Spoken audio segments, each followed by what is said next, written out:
thewellnesscouch.com, streaming wellness into your lives. This is Up for a Chat with Cyndi O'Meara, Carren Smith, and Kim Morrison.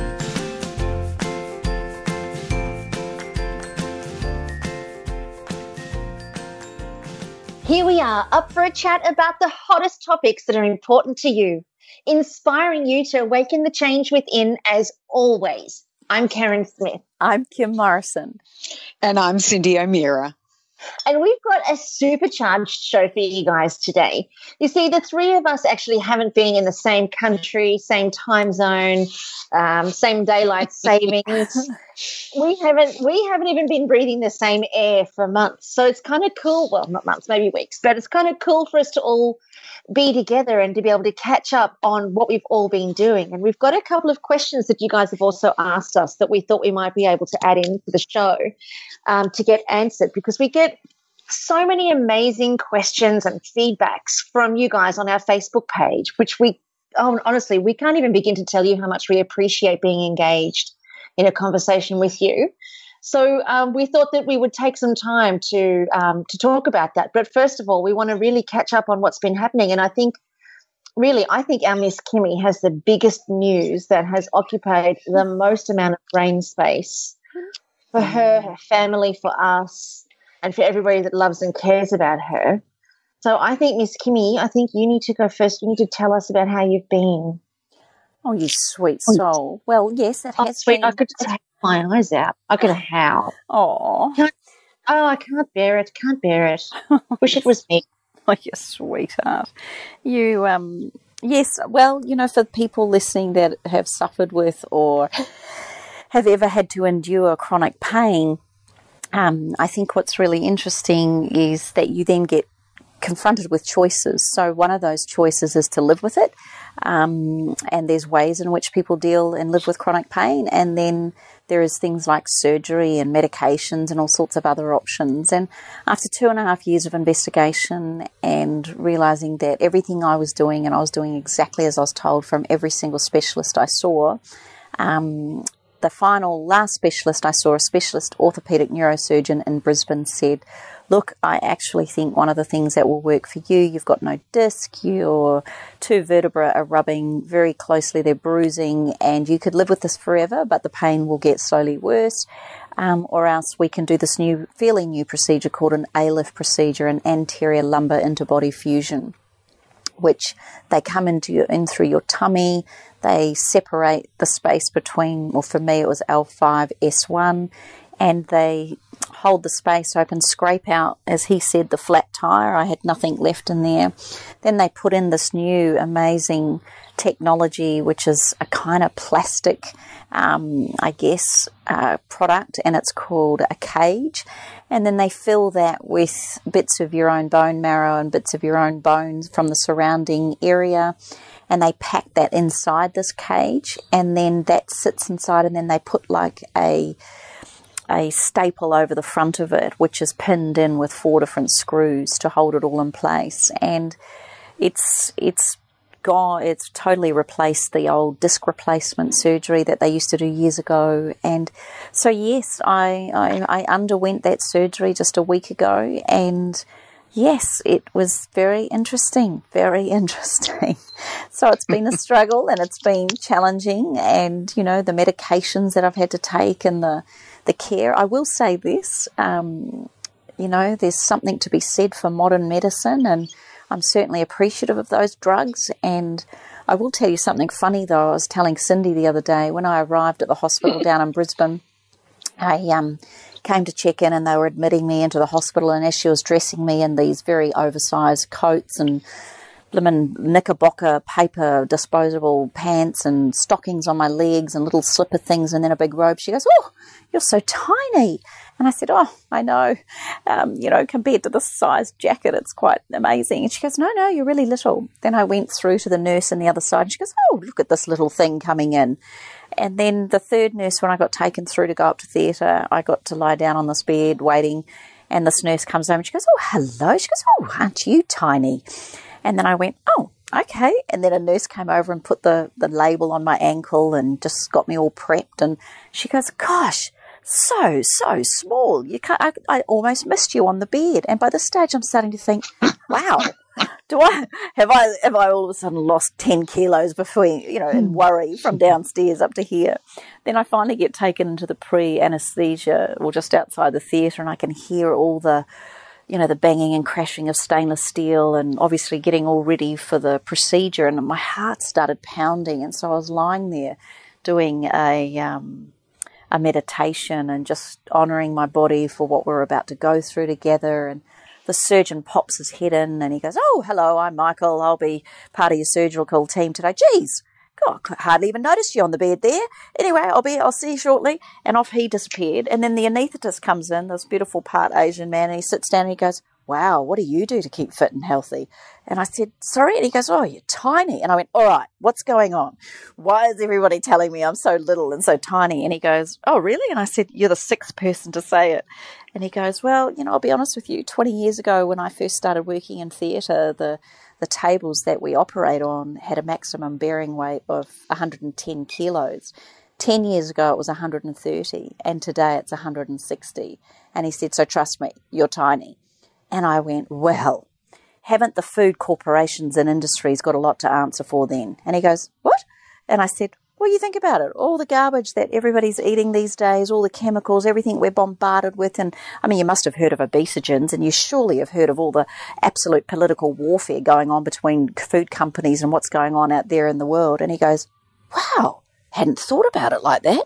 That's not a word of a lie. That's what he said. I hadn't thought about it like that. That's just unbelievable, isn't it, Kim? Yeah. And then I just said, "Oh, really?" And he goes, "Yeah, but what an interesting view. Yeah, that's really thoughtful."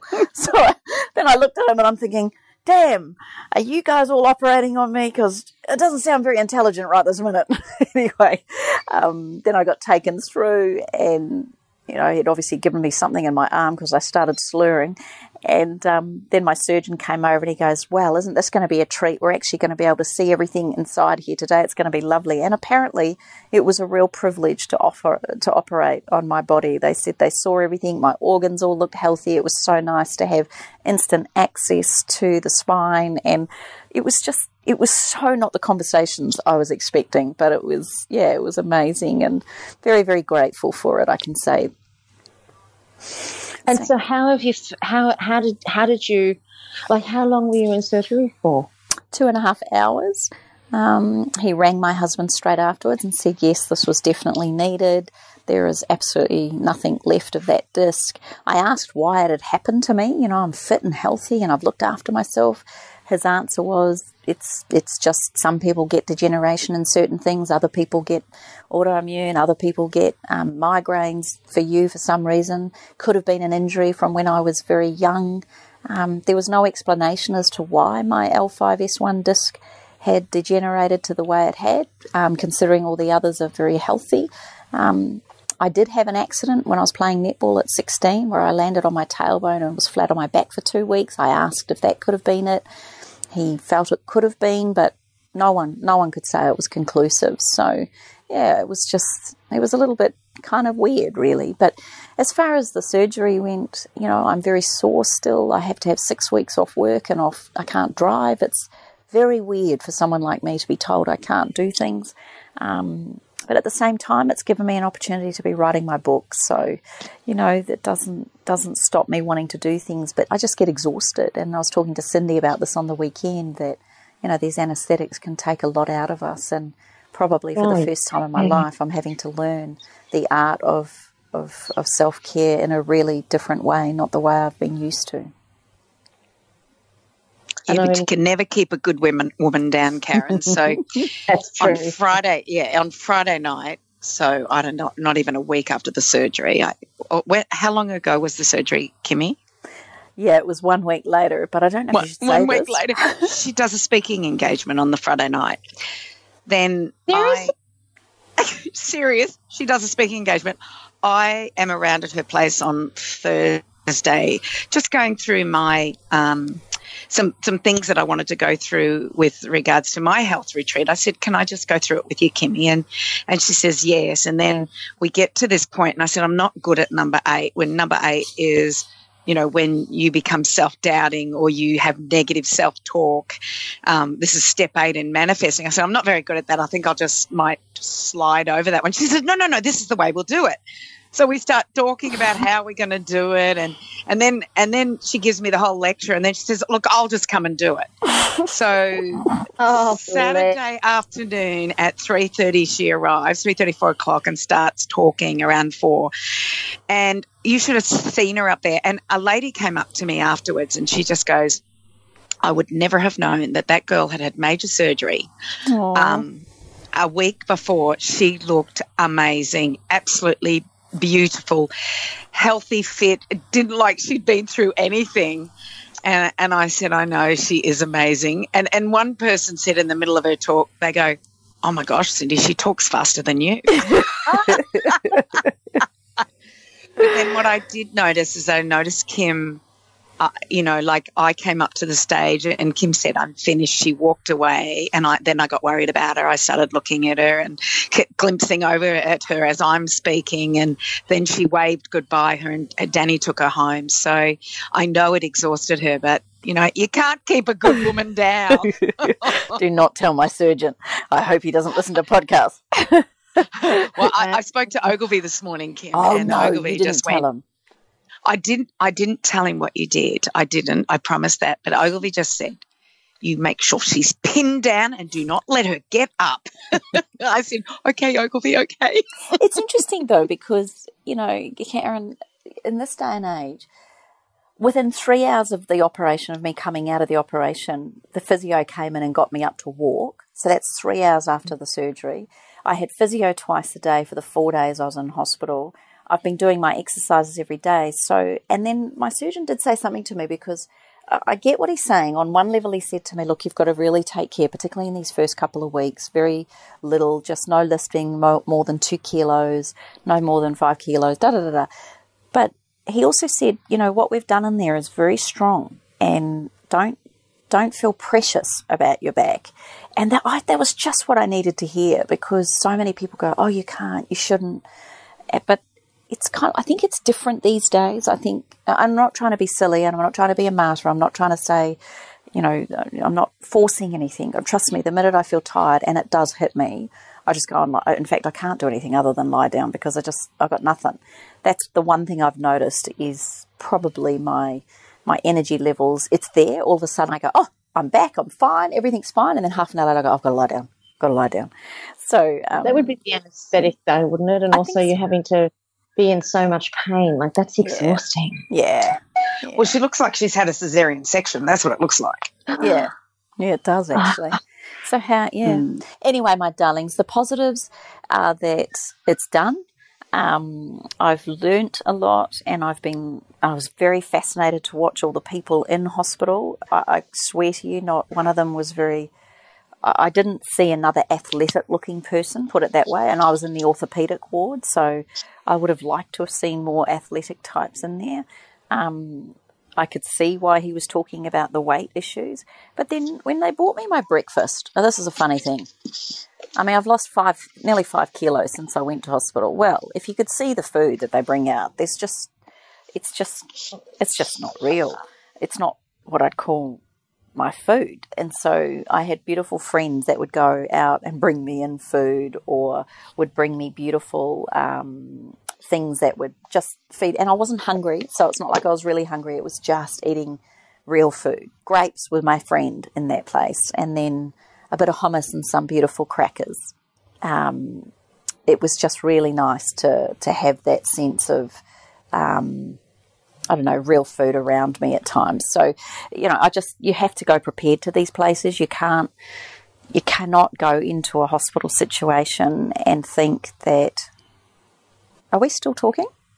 Yeah, totally. Oh, sorry. I think we may have lost Cyndi, but I'm trying to get her back in while you keep sharing with us, because I think just about everybody who goes into hospital would have the same issue that they face. Well, our listeners would, wouldn't they? They just, for sure. It's just such a, so I'm lucky. I took my esky in. There was a fridge up the hallway that Danny would go and get my food. I wasn't overly hungry. I was drinking lots of water, had my kombucha. I was drinking lots of tea. Tea was my friend.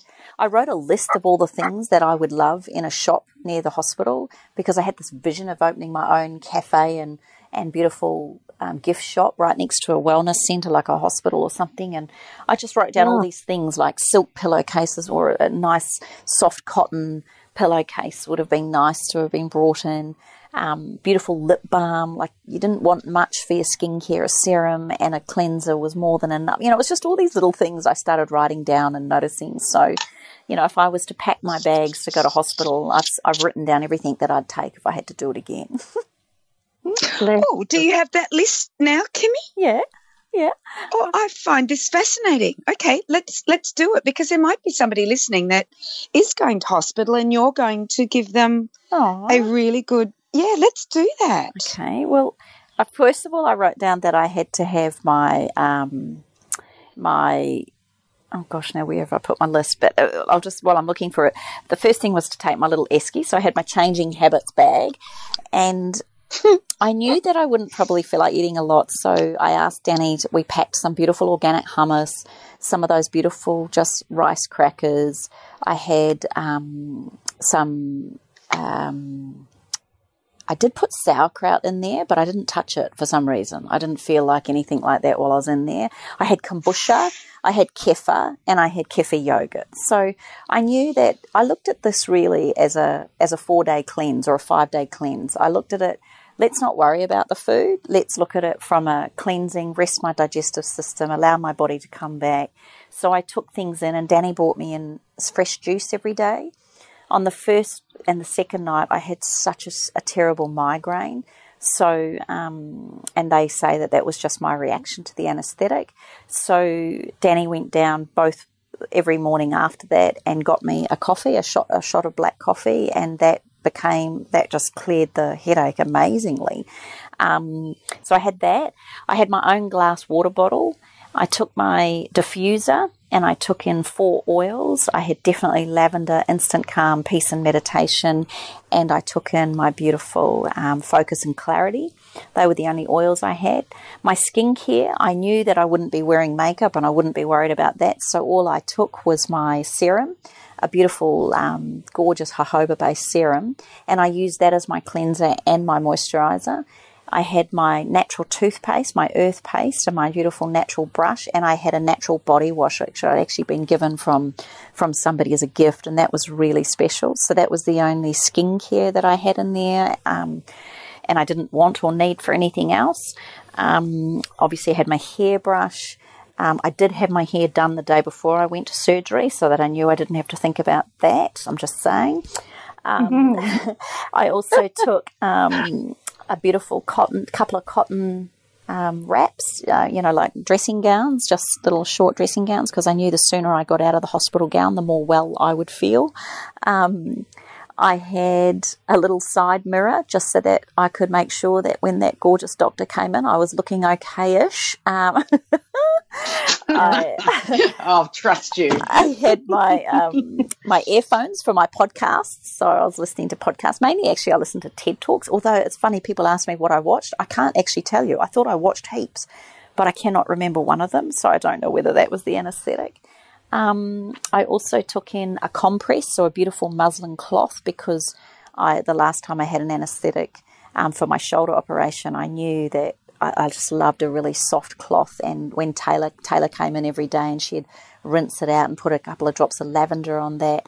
My rosewater spritzer was definitely a part of my repertoire, because that could sit right beside, and my lip balm. Those two were right beside me the whole time, and I'd just spritz myself and then I'd put my lip balm on. I did have a book with me, and I did have a magazine, but I just didn't have the energy to look at those, so I don't know if I was in there longer, maybe I would have, I don't know. But I loved my music and my headphones and my meditations. That's what I really enjoyed doing when I was recuperating.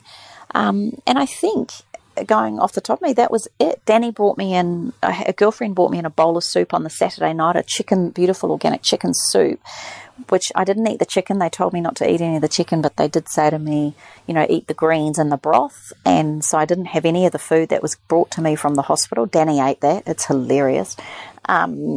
I had my broth on the Saturday night, and believe it or not, the operation was on the Thursday. That was the first kind of bit of food that I actually ate was by the Saturday night. And then I just had beautiful herbal teas and a couple of sips of kombucha a couple of times a day. And my kefir yogurt, when that ran out, I wished I'd had a bit more of that. But apart from that, it really was a 4-5 day cleanse. And I've only just started wanting to eat a bit more now. I did come home and crave I wanted something with a bit more substance, so Danny made me a beautiful omelette with lots of spinach and avocado and asparagus. I was just craving greens and some protein, so that's when I kind of felt fine. But yeah, I looked at it more as a cleanse than I did what am I going to eat? Does that make sense? Yeah, makes absolutely. a lot of sense. Yeah, it sounds amazing. So you'll we might have to put that list up somehow. I thought it was going to be 5 items. Well, it is really. There's a Carren, few food I'd love items. to see what Carren takes. Let us not speak of it. Let us not speak of it. I actually was trying to think the last time I was in hospital was 2011 or something. I had my left ovary removed, and I just can't remember me taking anything. Yeah. Oh, I'm sure you did. I'm sure you had your fluffy slippers. I'm positive I did. I love it. So we've got to keep her down. That's our main thing, Carren. We just can't let her get up. Yeah. She's just got to. So that picture on Facebook with you and Nen and Deb Badalini, was that a speaking engagement, Kim? Oh, no, that's the other thing. People put a picture up saying thinking of you, and it's photos from past events and things like that. And then I get texts from my brother and my mother-in-law going, What are you doing? What are you doing out and about? And I went, no. And even Ogilvy, our emergency doctor, went, did I see a picture of you at a speaking engagement? And I went, no. And it's like they were pictures from last year. But, yeah, people have just put pictures up saying thinking of you, which was so sweet. But then other people are going, oh, my God, you're up and about. Well, when I saw it, I went, no bloody way. No. Yeah. No. Well, I'm glad that you're okay. I am. Thank you for thinking of me. Your messages were very well and much appreciated. And Taylor was just phenomenal at giving everybody the update because I had nothing. I had nothing to give. She was great. Yeah, I just loved her photos of you. Oh, she's such a mean daughter. And there she is with her full face of makeup, just come back from dancing looking like a ballerina. And she does a selfie with me in the background with my mouth open, probably snot hanging out of me, tubes hanging out of me. And then people go, ooh, she doesn't look very good. And it's like, of course you don't look good. Of course you don't look good after you've come out of surgery, honestly. And especially with that as a comparison. What was she thinking? I laughed at that photo because I just looked at it and went, oh, your mother is going to kill you when she knows you've taken that. I will get her back. Don't worry. I know you will. All those beautiful photos of her dancing across the stage, done. The minute she falls, there'll be a photo. It'll be on. Yeah, it'll be great. Oh, dear.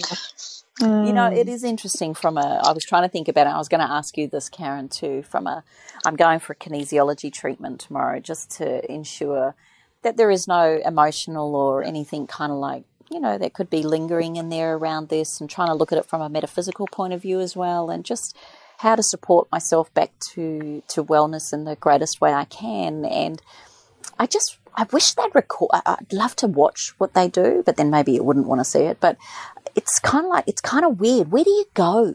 Where do you go while they operate? I mean, what is an anesthetic? Like, I tried so hard to stay awake. I tried so hard. But it's like, what happens? The anesthesia is so different, I would imagine, is it different to being concussed? Yeah, well, because the anesthetic actually removes levels of consciousness, and they can control your level of consciousness with the amount of drugs that they give. So because they've got, 5 or 6 different vials of different medications, and when the anesthesiologist, their job is to adjust those different vials of medication dependent on the severity of the operation, and how how significant the lack of consciousness needs to be in order for you to sustain that operation and come out the other side of it alive. And they also have a muscle disabler. So they include the muscle disabler along with the consciousness adjuster, want of a better word, to relax all of the muscles so that they can move around and do all of the work that they need to do, and while you're not there. But where you go, that's a whole other conversation. I know. There's so much research. There's an amazing professor, Dr. David Chalmers, and he's the head of consciousness research at the Canberra University, but he's also the head of consciousness research worldwide, and we're very blessed to have him here. And he's done thousands of white papers on the study of consciousness and the theoretical study of what happens when a person is under anesthetic. There's no definitive answer on where the self goes. There's no. Wow. It's funny. I remember watching What's the Bleep many years ago, and at the very end of What's the Bleep, there's a anesthesiologist that has talked about the whole thing, and what the bleep is, your reality is not the same as everybody else's reality. And I remember at the very end they do a little interview with each of the specialists that were in What's the Bleep, and this one who was the anesthesiologist, and I say the American way because I can't say the Australian way, anaesthetist, and whatever they're called. Anaesthetist. Anaesthetist, that's the one. So I just go to the American anesthesiologist. Anyway, he said, I was always intrigued when I put somebody to sleep as to where they went. Mm. And so he started to look into it deeper, but now I don't remember his answer, so I can't help you at all. Oh, honestly, I was looking forward to that. Well, I will go back and watch What's the Bleep because we talked about it over the weekend. So I will go back and watch What's the Bleep, and I'll let you know, Kimmy. Good. Yeah, I was just curious as they were giving it to me. I was thinking, I wonder where I'm going to go. Wonder where I'm going. And you know what I learned too is I had to actually surrender to the whole thing and not fight it. It was like, I'd made the decision. The operation was happening. Get into it. Get on with it. Trust. Have faith. Because one of the things that Ogilvy said to me, who's an emergency doctor friend of ours, I met with him a couple of days beforehand, and he just wanted some pragmatic advice around how much the anaesthetic was going to knock me around, how I had to really recuperate. And he gave me lots of things, I guess, from a health and a medicine perspective as to what happens, what will happen, and the recovery, which was quite good. It was like having a pep talk with your coach. He was so cool.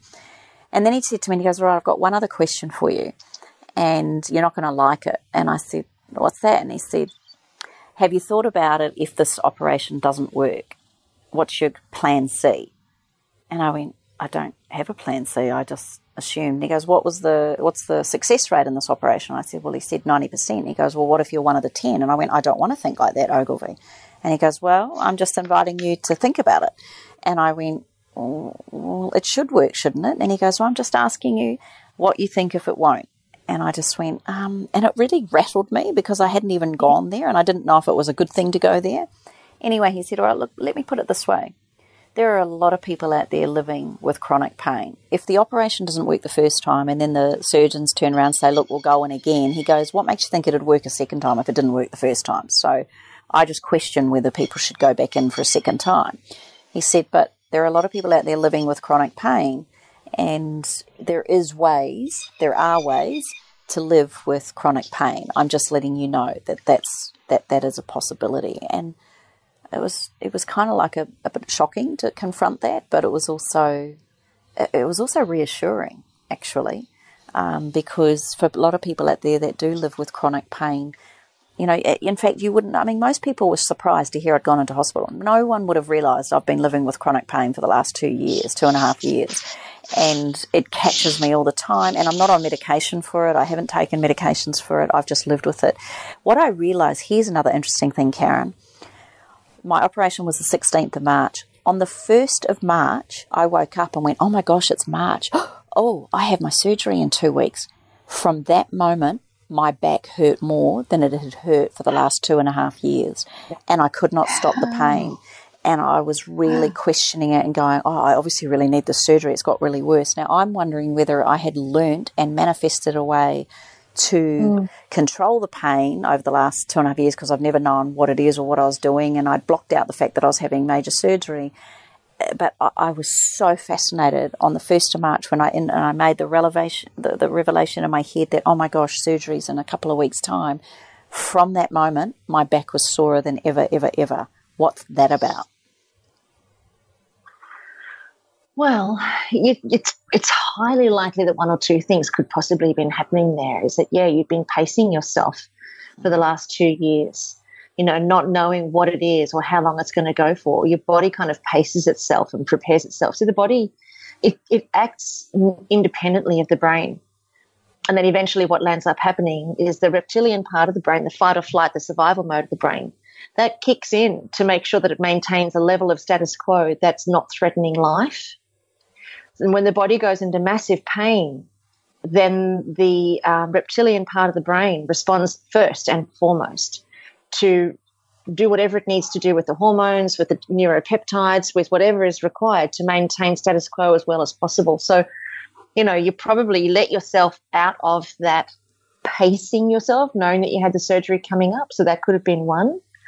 Or two, knowing that you had surgery coming up, you could have exaggerated the sensation for yourself.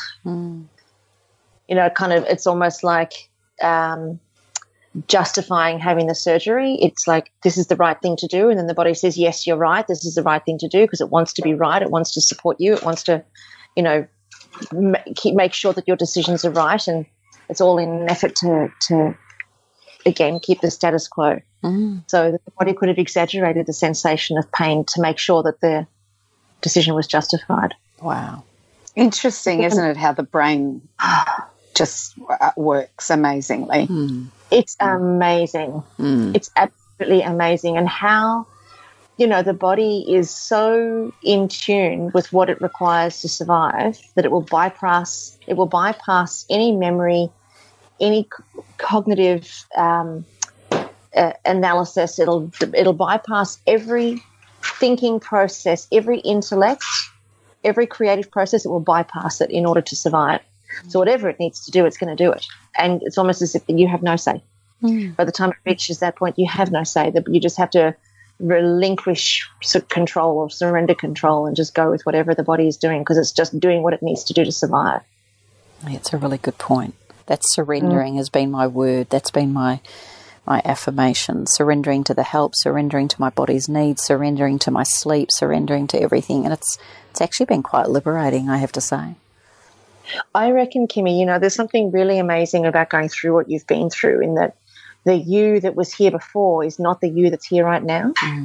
So the you that's actually going through all of this right now, even through the recovery, is more of a profound version of yourself.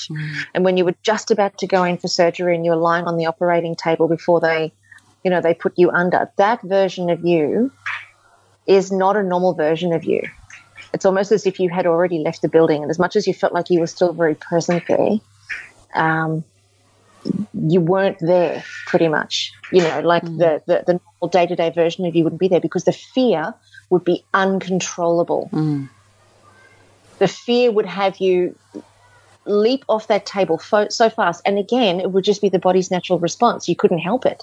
Yeah. You'd be shaking uncontrollably. You'd be beside yourself because it's the fear of death.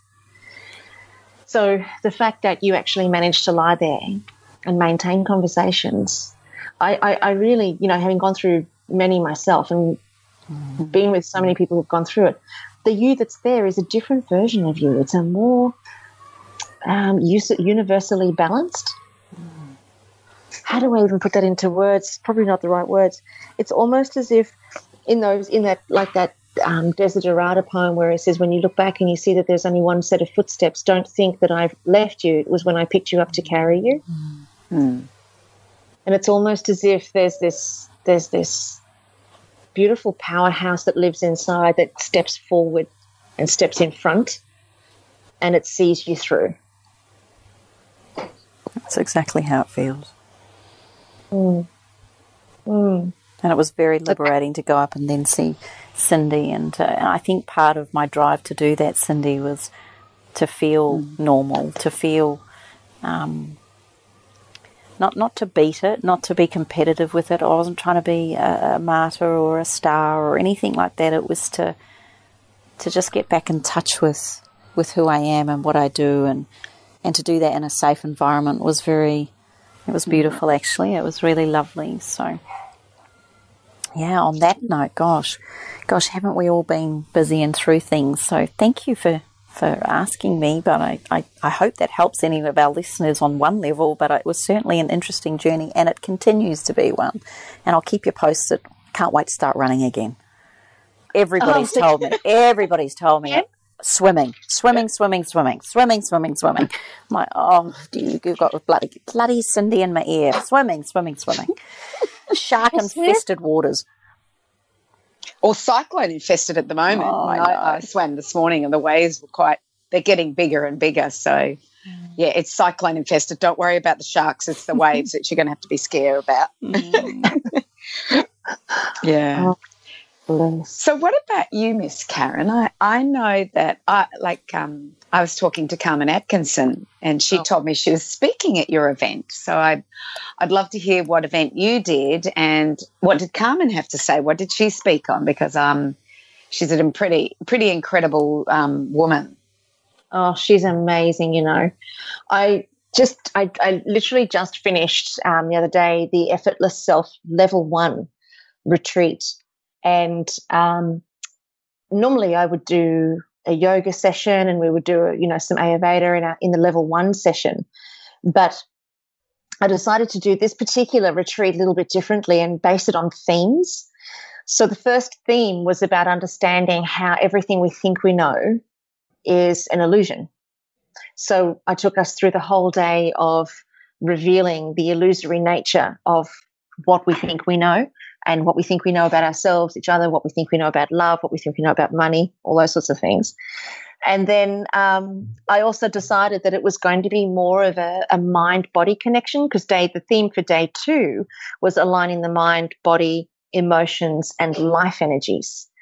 And I wanted to get somebody who could really work with everybody on the physical side, but also understand that when the physical side is capitalized on, then you can reach greater heights from an enlightenment perspective. And Carmen has been working with me for the last, probably we're into our 7th week now. She wrote me a training program. I started working with her for some stuff on my back and my feet, and she wrote me a training program that was really fun, and it was the kind of training program I have looked for my entire life. Like, it's so fun, it's achievable, but then there are other parts that are just so not. But there's it's not just one thing to do or 2 things to do in a training session. Like, in an hour's block, there's like 12 different things to do. And so it's got so much variety in it. I'm, out and about. It's perfect for somebody like me. It's absolutely ideal. And she let me sit with that for 4 weeks, and then she gave me the next level up. And oh my God, that next level up was like, I couldn't quite believe what she was giving me. And she said she was going to start training me to be a triathlete. And I'm like, yeah, I'm not sure that you've got the right candidate for that. I'm really not sure. But look, hey, I'll give it a red hot touch. But honestly, it's so much fun. Like, Mondays are hill sprints, Tuesdays are stair climbs, Wednesdays are swimming, Thursdays are stop, start, run sprints. Fridays are core workouts, and then we've got 2 or 3 strength sessions in there, and then there's another core strength session in there, and then there's a couple of yoga sessions in there. So it's, like 7 or 8 sessions per week. And I have not missed a beat since I started with her. Wow. Yeah, I have not missed one day. Karen. I wouldn't miss one day. I live for it. Oh. It's fabulous. Oh my God, you're going to be in the Masters World Games before we know it. Love. Look, again, I don't think I'm that candidate. But she really understood. Like, when I was explaining it to her, I said, I can't not because I hadn't exercised for some time because of some of the pain that I had with my back. And I said to her, I just can't not do it anymore. I had to do something. And my thing, I'm no Kim Morrison, but my thing has always been running ever since I was a kid. And I love swimming. I'm just not brave enough to go in the ocean yet with Cyndi, but I will. I'm working on it. Good. But the thing that we both discussed, which just totally lit me up, was how the body naturally needs to move. It's wired to move. Like a baby has its jerking movements because the body is just doing that randomly and involuntarily, because the body has to move. And as we get older, we stop doing that. And when we do that, then the brain can't function as well as it needs to. So as much as I've been about the psychology and the spirituality and the expansion, I haven't ever really cared enough, I don't think, for the physicality of the house that looks after the self or the me. So doing this with Carmen has just opened up a whole new world for me on a completely new level. And when she came and did a beautiful presentation for us on the Thursday night for an hour, and then she came back on the Friday morning and did the most amazing training session for us. Amazing. And we had women of all different fitness levels, all different attitudes, all different approaches, and everybody was into it, boots and all. It was absolutely brilliant to see it.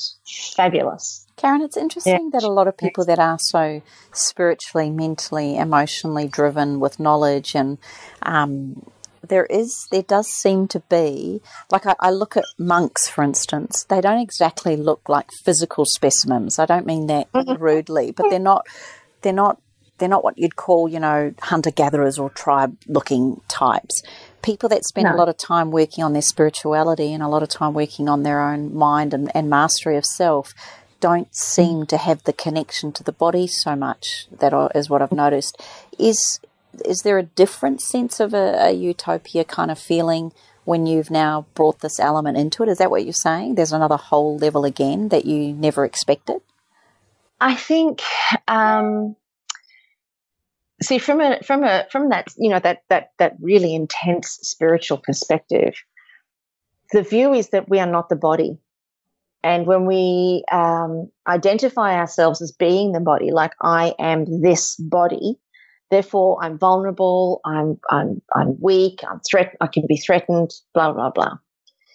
So that really intense spiritual view is that they are not the body. So their desire or their need to do anything to sustain the body beyond what's necessary isn't there, because it takes time away from the spiritual advancement, from the meditation or the chanting or whatever that might be. But in Ayurvedic studies and yogic studies, yogic therapies, it's very much a balanced approach in that, and I still would say the same thing. As soon as I identify with my body, my life is very challenging because I have to be me in this world and be someone, act a certain way to try and achieve a certain thing, becomes very ambitious and goal-oriented, and it's just, it doesn't work. It doesn't work for anybody.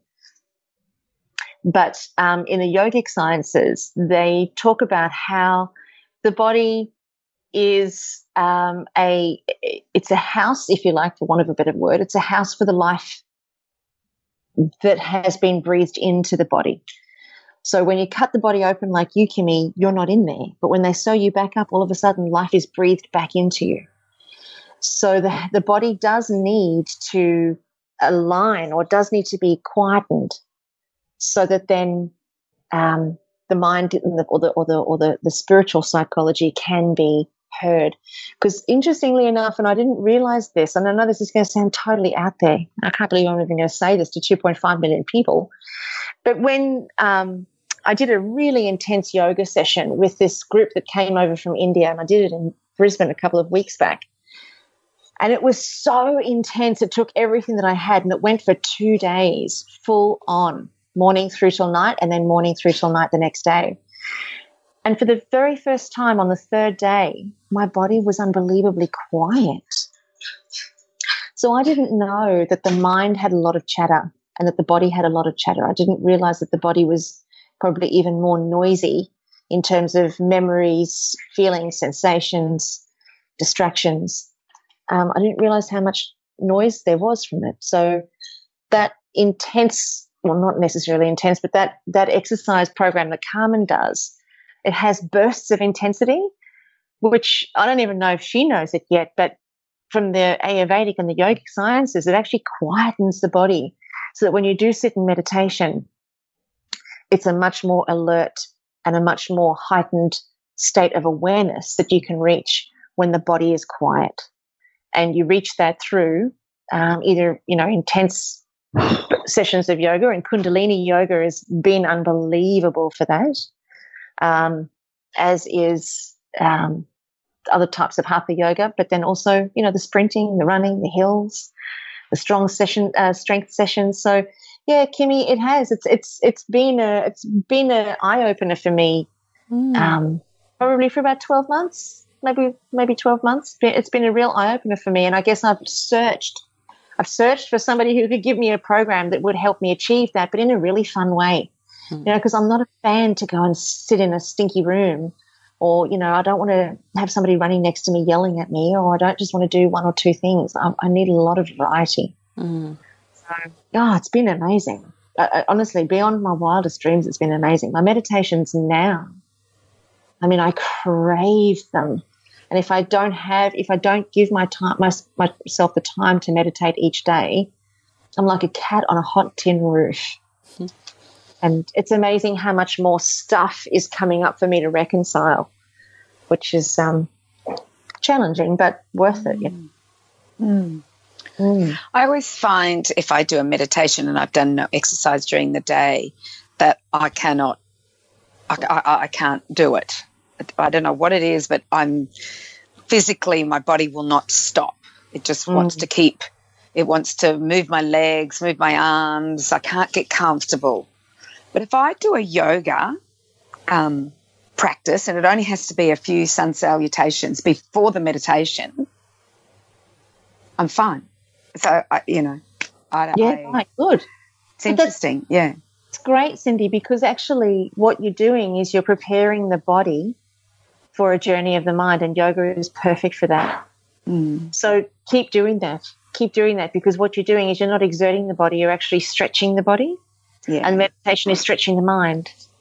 So that's beautiful. On stretching the mind, crikey, what happened to you at your retreat this week, Cyndi? It was really amazing. Before I actually do talk about the retreat, I saw Carmen this morning, and Carmen, it was 6 a.m. in the morning, and she had just run for half an hour, and she's doing another 4 hours. And she ran 40 kilometres today, and she biked 280 kilometres yesterday. So this is who we've been talking about, just so everybody knows, and she's doing Ultraman in 7 weeks. So she's quite the athlete, quite amazing. And I think to listen to her speak, because that has to be mind, Carren and Kim, doesn't it? Like, Kim, you always say that 90% mental, 10% physical. So, yeah.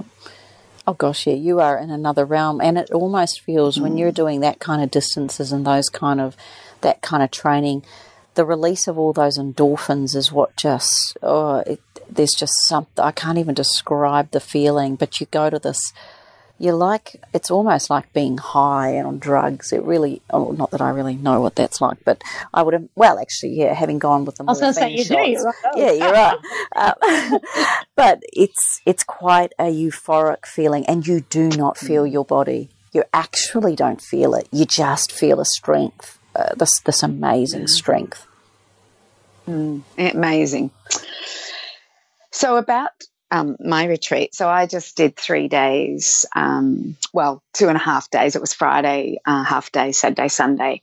And I decided that to just give information about nutrition was not going to help them make changes in their lives. And I figured they were coming to make changes in their lives. And one of the interviews that has been released on Up for a Chat was an interview that I did with Michelle Nielsen, which was Manifesting Matisse. And I met Michelle 7 years ago at a talk, and I listened to her talk, and she really made sense. I bought her book. I did everything, the 10 steps in her book. And I decided that a part of the retreat this year would be the 10 steps to manifesting.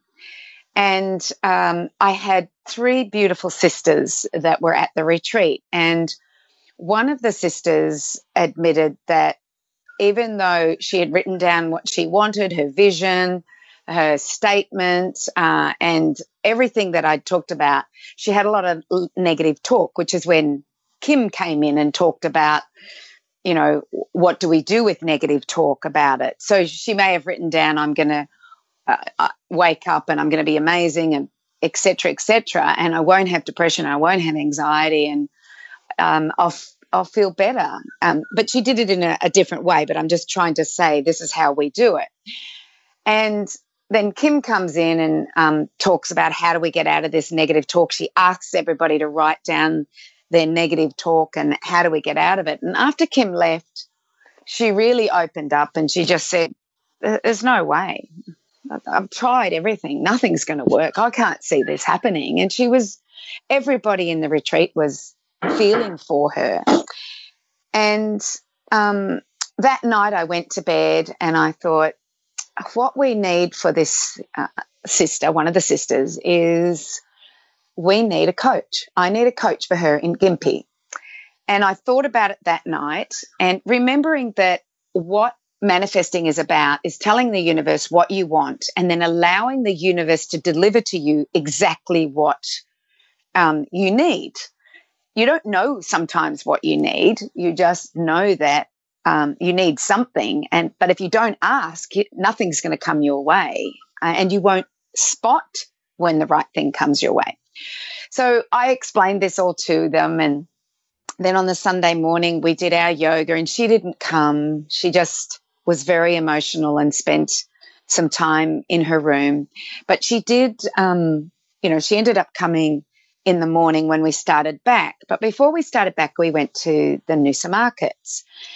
And as I'm walking through the Noosa markets, I say to one of the ladies that I'm talking to, I say, and I'm not going to say her name, or anyone's names, but what I really believe for the sister is that she needs a coach. She needs somebody to help her through this. I reckon within 3 minutes of me saying this lady comes up to me and she says, oh, hi, you don't know me, but I know you. Hi, Cyndi. I listen to Up for a Chat. I watch everything you do. You girls are my heroes. I've changed everything. And she just was going on about how we had changed her life. And I could tell she was a little bit nervous, and I always like to make people feel comfortable. So I said to her, why are you here at the markets? And she said, well, because of everything I've learnt from you, I have a friend and I'm helping her change her habits, basically. I'm changing what she's doing. And I thought we'd come to the market and I'd show her this market, and, I'm helping her in her house. And because they see how well I'm doing, they want to know what I'm doing. And I said to her, where do you live? And she said, I live in Amamore, but I work in Gympie. Now, one of the sisters, the sister that was needing help, lived in Gympie.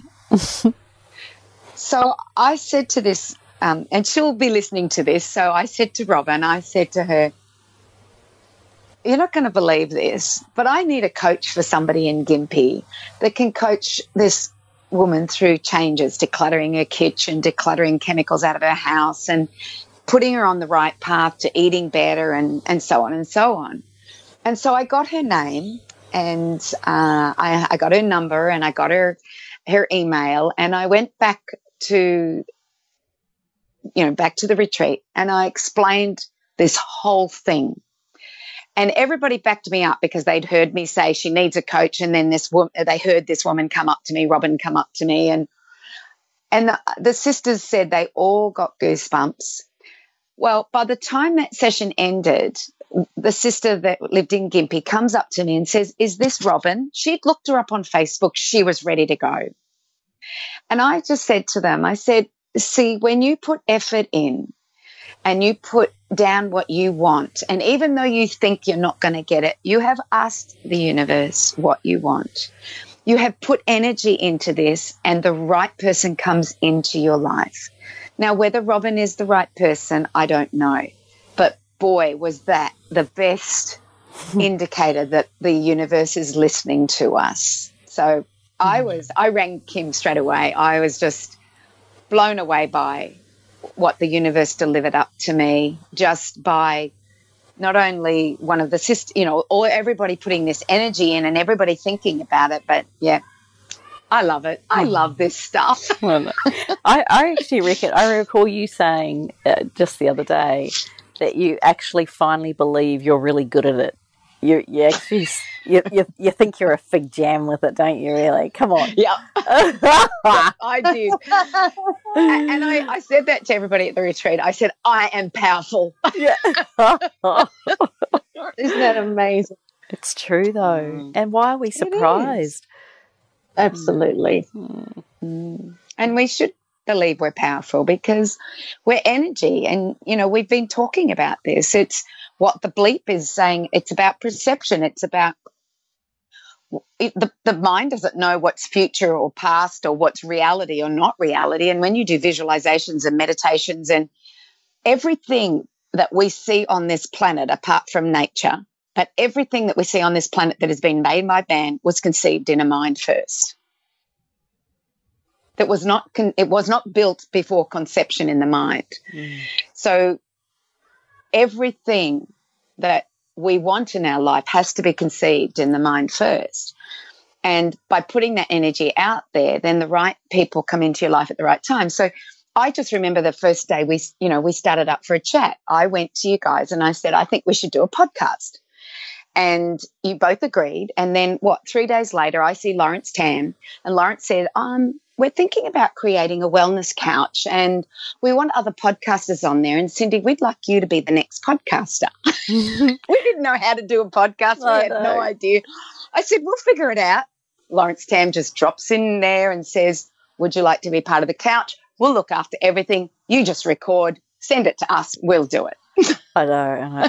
Actually, I'm not sure we still know how to do podcasts. When I look at how clever people are out there with show notes, sorry listeners, show notes, key links, ongoing messages, blogs, articles, geez, our poor listeners, they've stuck with us for some time, haven't they? Yeah. Yeah. Oh, it's amazing how things unfold, isn't it? Mm. What a treat. Well, we've reached the end of the podcast time and we haven't even gotten to our listeners' Q&A yet. How many times have we said this? We're really bad. Sorry, listeners. Well, how about we make a commitment to get to their questions next time? Why don't we do that? Yeah. All right. Let's do that. Let's do that. Well, this has been a fabulous, fabulous show. It's been so nice to catch up with you guys and just hear what you've been doing and all the beautiful changes that you've been making, and Kimmy, to know that you're okay and on a really profound path forward now, and and you can run again, which is just awesome. One day. Yeah. Oh, yeah. Don't let her do that yet, Carren. Stop it. After you've been swimming for a while. Oh, okay. With the sharks. Yes. You're sounding very sleepy. You swim with the sharks. Not sure I heard that one. Sorry, there's a noise. Sorry. Can't You're hear getting it. very Are we still recording? Oh, you can't. Well, it's fabulous, you guys. Thank you so much for being part of such an amazing show. And for all of our listeners, hopefully you guys have really enjoyed today's podcast. It's been wonderful for us to be able to catch up and share our journeys with you guys. And we'll look so much more forward to being able to dedicate a whole show to your question and answers. So I really want to encourage you to go to our Facebook page at allthews.facebook.com/up for a chat and make sure that you post your questions there, because we would actually like to be able to dedicate an entire show to answering questions from you guys, which means we actually do need to get a couple more in. So why don't you go ahead and do that and send in your questions. You can either send them just on the Facebook page, or you can send us a private message. You're most welcome to do that. So also, too, you guys can post your questions and your comments to allthewellnesscouch.com/up for a chat. Now, also, before I sign off, and I just have to say this because we haven't had a chance to say this over the last couple of weeks, The Awaken the Change Within holiday trekking events are still up for grabs. We don't have too many spots left, but if you go to awakenthechangewithin.com, you'll be able to get all of the information there that you need about joining us, both in New Zealand this year and also in Africa next year. So the New Zealand trip is creeping up really, really quickly. We've probably only got another 2 or 3 months that we can be open for taking bookings on that particular trip. So if you are interested and you've been flirting with it, stop procrastinating. Now's the time to do it. Jump onto the website, awakenthechangewithin.com, or you can, of course, email me at info@carrensmith.com, or you can, of course, send your messages through our Facebook page. No problem at all. So thank you, everybody, for joining us here on Up for a Chat, and we are going to look so forward to seeing you same time, same station next week on Up for a Chat, where you get to become part of the ripple effect that's changing the world. And we're going to see you on the trek. This has been a production of TheWellnessCouch.com. Check us out on Facebook and join in the conversation on Facebook.com/TheWellnessCouch. Subscribe to each show on iTunes and check us out on Twitter. The Wellness Couch, streaming wellness into your lives. Whilst the Wellness Couch presenter endeavor to provide accurate and helpful information to their listeners, these podcasts cannot take into account individual circumstances and are not intended to be a substitute for health and medical advice from a qualified health professional. You should always seek the advice of a qualified health professional before acting on any of the information provided by any of the Wellness Couch podcasts.